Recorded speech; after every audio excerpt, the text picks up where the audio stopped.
আপনার কাছ থেকে যদি কেউ পয়সা নিয়া ঘুরাইয়া দিতরা না, বহুত দিন হয়েছে ফাং কররা, তাহলে ও ভিডিওটা আপনি তার কাছে পৌঁছাই দিলাইবা, ইনশাল্লাহ আপনি পয়সা গুণ ঘুরাই ফাইলিবা। দেখো ভাইজান, আপনারা যে আপনার বন্ধু ভিডিওটা ফাটাই দিছেন, আপনি আল্লাহর খাতিরে ভিডিওটা দেখবা।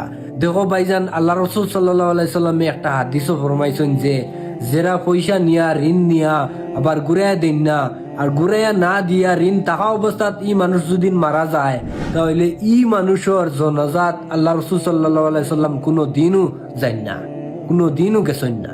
দেখো বুঝো ভাই কতটা ভয়ঙ্কর।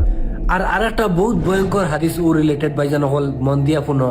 আল্লাহ রসুল সাল্লাল্লাহু আলাইহি সাল্লামে ফরমাইছেন যে কোনো মানুষে যদি কেউ কাছে ঋণ লইয়া যদি ও মানুষ যদি জিহাদও গিয়া যদি মারা যায়, গিয়া যদি শহীদ হয়ে যায়, তাহলে ই মানুষের যদি আবার জিন্দা করা হয়, তে আবার যদি গিয়া শহীদ হয়ে যায়, ই মানুষের যদি আবার যদি জিন্দা করা হয়, তে আবার যদি গিয়া শহীদ হয়ে যায়, তাহলে ই মানুষ কোনো দিনও জান্নাত যাইতে পারতো না।